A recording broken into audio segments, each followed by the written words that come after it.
के, एक store room है, इसके आगे एक फोटो डाल दिया। It was big earlier. तो यहाँ पे कैसे ये काम करवाते थे, डिस्प्ले किया गया। पहले नारियल के सेल को ब्रेक करना है। इस प्रोसेस में 1 और 2 कोकोनट नॉर्मली ब्रेक कर पाते, एंड अगेन जैसे फोर्सली हिट करते हैं तो नारियल स्लिप हो जाता है। तो जिस फोर्स के साथ हिट कर रहा है उसी ऑब्जेक्ट में नारियल स्लिप होने से उनकी हाथ लगती है, ये पोर्शन उनकी कट हो जाती है।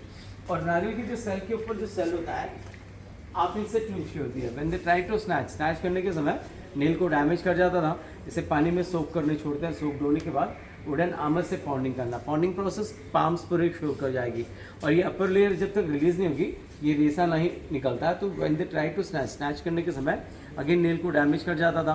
कॉयर कलेक्ट करने के बाद उन्हें रोप में करना है 4 pound. 4 pound means 1.800 grams, near about 2 kg। ये व्हील को रोटेट करने वालों के हाथों में छाले पड़ जाएगी, पाम्स में पूरे शो हो जाएगा।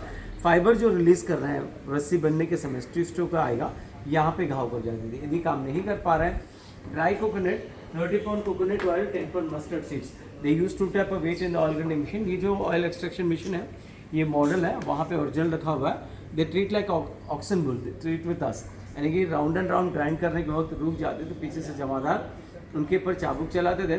उन्हें रुकना नहीं था, अपना काम शाम तक कंप्लीट करना था। यदि काम नहीं कर पा रहे उनकी पनिशमेंट रहती है।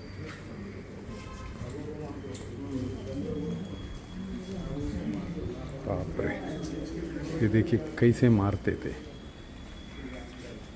सर ये फ्लॉगिंग की पनिशमेंट है, evening time punishment in front of all people. They have to realise that psychological torture. Psychology है कि यहाँ पे ब्रिटिश इंडियन के ऊपर चाबुक नहीं चला रहे, इंडियन के ऊपर चाबुक चला रहे। पेन कहाँ पे होगी? इंडियन के ऊपर मारने से पेन होगा, ब्रिटिश मारते तो रिवॉल्व होगी। तो 25% ब्रिटिश, 100% इंडियन। So British बोल रहा है कि what we have in outside, same population we cage inside, same situation today also we have in every family, and we love our country. कोई हमारे घर में जो है हमारे देश की सेवा करने के लिए जो सरहद पे खड़े थे, उनके जज्बे हमारे जज्बे में बहुत फर्क है। बाहर के लोग से ब्रिटिश की डर नहीं थी, वो अपने घर के लिए काम कर रहे हैं। ब्रिटिश बोल रहा है कि प्रिजन के अंदर जो है कन्वेक्ट है, ये अपने देश के लिए काम कर रहे हैं, हमारे खिलाफ लोग। अब मैं इसीलिए बोल रहा हूँ कि जो हम ये देखिए, ये सलिया दोनों पैर पे, ये ना बैठ सकता है ना पैर को बेंड कर सकता है। वैसा करके 7 दिन यहाँ ऐसा लटका के रखा था, बोलता है 7 डेज। तो वो टाइम पे ना यूरिन के लिए ना स्टूल के लिए नहीं जा सकते थे। बाप रे, ये सोचेगा तो अपने को नहीं, अपने से 1 घंटा बर्दाश्त नहीं होगा। जब फ्रीडम फाइटर्स को लाते थे उनके गले में इस तरीके से नेक रिंग, जैसे कि इस नेक रिंग की यूसेज क्या है, जैसे स्कूल्स और कंपनीज में आज के समय हमें नेम से नहीं पहचानते, ब्रांड से पहचानते हैं। अब इनसे पूछेंगे या आपसे पूछेंगे तो बोलेंगे यार I am proud to say I am working this company, because before your name we use our brand. Second, इसमें पहला कमरा डार्क रूम है, रिवाइंडिंग सेल फ्रीडम फाइटर्स के लिए। एंड सारे सेल जो 7 ब्लॉक के 693 सेल है, सारे आइडेंटिकल हैं, कोई फर्क नहीं है। 13.6 7.6 फीट है, 7 feet height ventilator, 3 feet length, 1.5 feet height, totally 10 feet height. And pattern of construction English बॉर्न कंस्ट्रक्शन है, वर्टिकल हॉरिजॉन्टल पैटर्न में किया गया। Foundation of the building 60 inches, wall thickness 30 inches.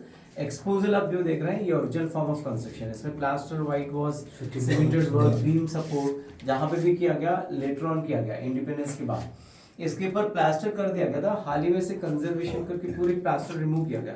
You can see the back side, the patches है ना, वो plaster remove करने के समय ऐसे डैमेज होने से ग्राइंडिंग कर दिया गया। जो ग्राइंडिंग करने के कारण ये एक्सपोजल न्यू दिख रही है, ये रिस्टोरेशन वर्क है। ये जो ब्रिक्स है ये रिस्टोरेशन, नॉट एन ऑल, कुछ जगह में डैमेज हुई, एक आध ब्रिक चेंज किए हैं ओरिजिनलिटी फॉर्म करने के लिए।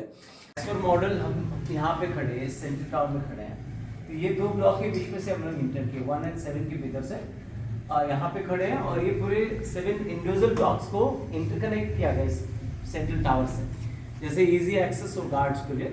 और ये विंग आप देख पा रहे हैं, it's not even size, uneven है। अनइवन होने की रीजन, अब जो जहाँ बनी है is the beginning of ocean है, just opposite side Ross island, और अदर साइड अंडमान की जो हार्बर है is a safe and secure harbour. Only one way to enter the harbour, exit the harbour, ऐसे जगह सेलेक्ट किया गया।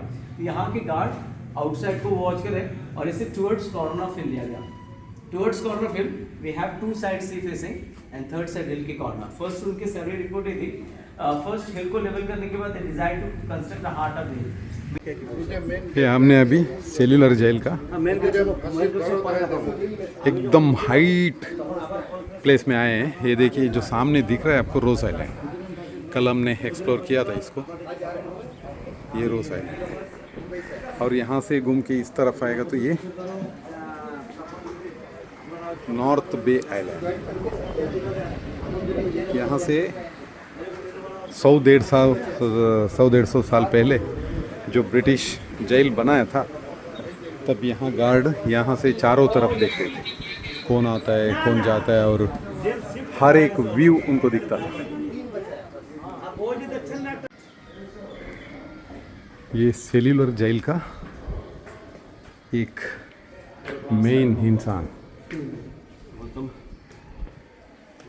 वीर दामोदर सावरकर, उनका सेल देख के भी ना जाएगा तो अधूरा रहेगा हमारा पूरा ये अंडमान निकोबार। ये एक अलग अलग है, एक सेल का अंदर सिर्फ एक ही आदमी को रखते थे। सेल तो बड़ा है लेकिन एक आदमी, और यहाँ से दरवाज़ा बंद होता था रात को, फिर उसका बाद में कोई किसी भी हालत में दरवाज़ा खोलते नहीं थे। रात का जो डिनर उनको देते थे, 2-3 रोटी या चावल दाल जो भी है, कितना ख़राब रहेगा तो भी वही खाने का, कुछ भी उसमें एक्सचेंज का कोई नहीं था। और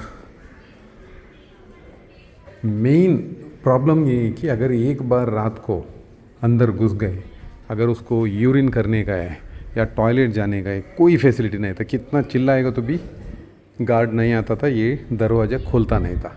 उस वक्त उन्होंने जो खाना खाया, जो प्लेट या और एक प्लेट रखते थे, उसका ऊपर सब कुछ करना था और सवेरे खुद उसको ही साफ़ करना था। कितना गंदगी में, कितना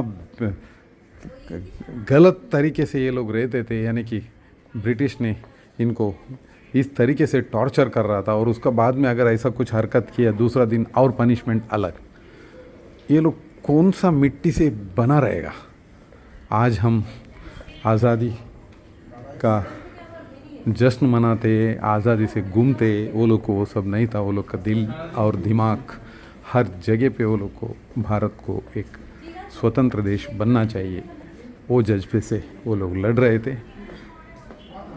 उनका बदौलत हम आज आज़ादी का सांस ले रहे हैं। हर एक जगह पे हम घूमते, हर एक जगह पे हम जाते हैं। बाप रे, मेरे को सही में आंख में आंसू आता है ये लोग का कहानी सुनते सुनते। तो फिर असली में जो झेला रहेगा टॉर्चर, वो कैसा रहेगा। तो नारियल इतना घंटे के अंदर तोड़ के उसका पानी निकलना और उससे तेल निकलना और उसका जो कवर है उसमें से धागा निकलना, ये सब पर्टिकुलर टाइम के अंदर उतना होना ही चाहिए, नहीं तो और पनिशमेंट। ये हम वीर सावरकर का सेल में आया है।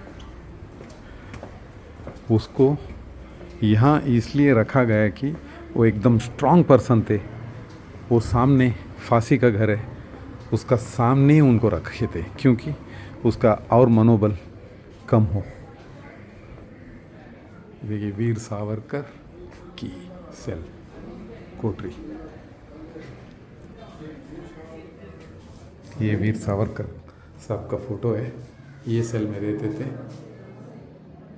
और इनका भाई, बड़े भाई यही सेल में था करके उनको मालूम नहीं था। 2 साल के बाद में उनको पता चला एक हॉस्पिटल में, मेरा भाई भी इधर ही है करके।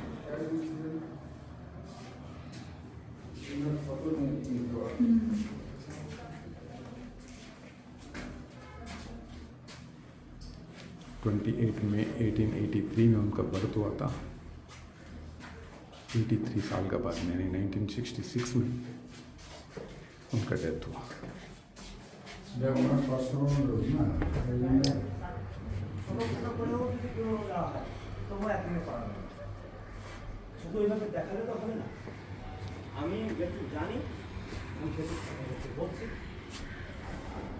আর বাদ বাকি যদি আপনাদের কিছু জানা থাকে আপনারা সেটাকে অ্যাড করবেন, ঠিক আছে। अगर कोई भी अंडमान आते हैं सेल्युलर जेल के विज़िट के बिना मत जाइए। हम आज आज़ादी से घूमते उसका पूरा रुआरी यही लोग हैं। ये लोग का वजह से हम आज सुकून का ज़िंदगी जी रहे और एकदम आज़ादी के सांस ले रहे, कहीं जा सकता है, किधर भी जा सकता है। ये फैसिलिटी ये लोग को नहीं था। एक अंदर आने के बाद एक सेल से दूसरा सेल जाने का इजाज़त नहीं था। तो सोचिए कितना महान लोग थे ये लोग। हमारा मुंह से एक ही वर्ड आता है, जय हिंद जय भारत। ये इनकलाब जिंदाबाद। कितना भी मार गिरने पर इनका मुंह में यही आता था, हमको स्वतंत्र मिलना चाहिए। बाकी हम तो हमारा तो उम्र आधा कट गए, लेकिन आने वाले पीढ़ी को ये स्वतंत्रता क्या है करके समझना चाहिए। उसका वजह से ये लोग इतना सब सह लिया और आज हम सुकून से जी रहे हैं। इनका लॉक सिस्टम भी देखिए, यहाँ लॉक करने की ज़रूरत नहीं है। ये वहाँ से घुमा दिया, ऐसा घुमा दिया तो ये पूरा लॉक हो गया। अभी यहाँ से किसी भी हालत में बाहर के आदमी के बिना अंदर के आदमी खोल नहीं सकते। बाप रे क्या सिस्टम से बना है ये सब।